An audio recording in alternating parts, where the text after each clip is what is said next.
Sveiki, sveiki. Kaip visada noriu prisistatyti. Mano vardas Janina ir aš esu Dixon kompanijos konsultantė. Ir šiai kompanijai aš dirbu apie 8 metus. Tai šiandieną mano tema yra pakalbėti apie Dixon juodą kavytę.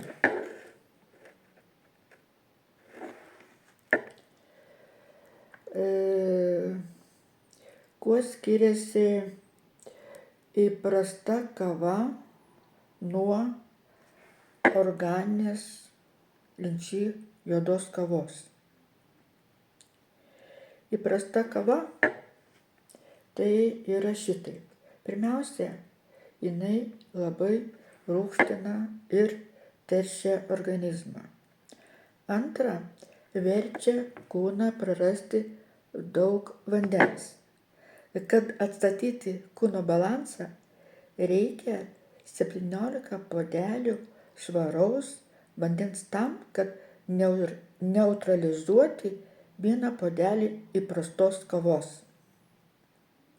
Toliau yra žemas pH lygis. Toliau kelia kraujospūdį ir žinoma kofeino žala. Dabar organinė Dixon Linchy kava. Kuo skiriasi nuo įprastos kavos? Pirmiausia, tai jinai yra šarminė.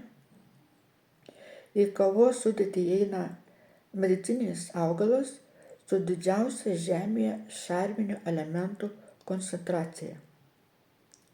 Antra, subalansuotas pH 7,35.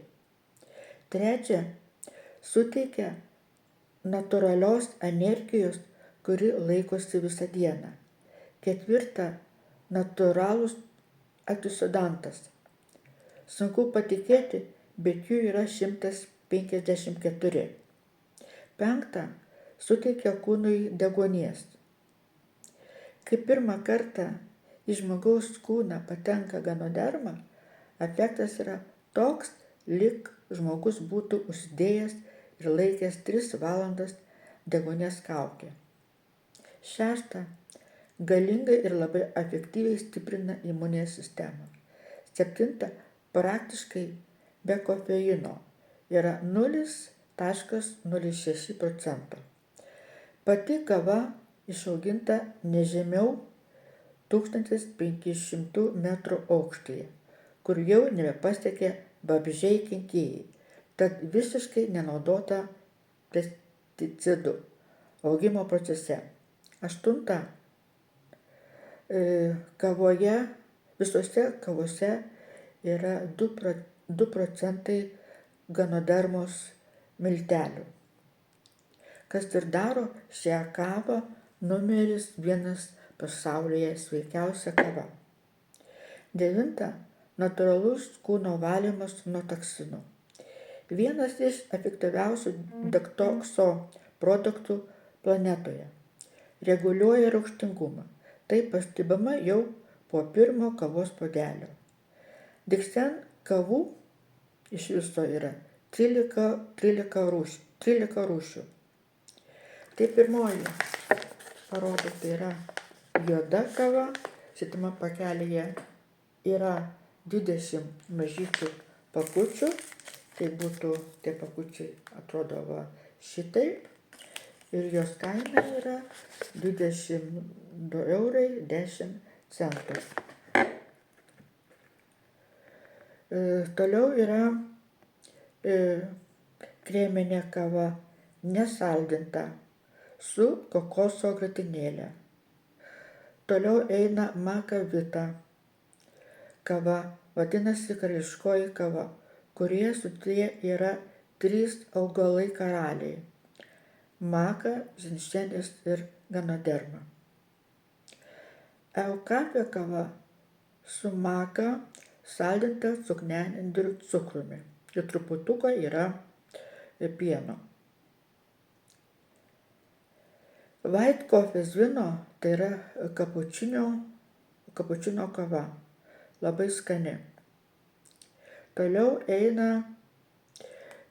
kava 3 viename. Tai irgi balinta su kokoso pienu ir truputį yra saldinta. Cordycepso kava taip pat yra truputį saldinta kokoso pienas. Visos tos kavos Austrija turi ganodermos, kaip minėjau, 2% ir yra jos saikingai saldintos. Tai va tiek norėjau pasakyti apie šis kavas. Jeigu jis sudomino ir norėtumėt daugiau sužinoti, skambinkite man, rašykite man, pasikalbėsim, pasitarsim ir jums išsiųsime paštomatu. Tai gero vakaro, iki.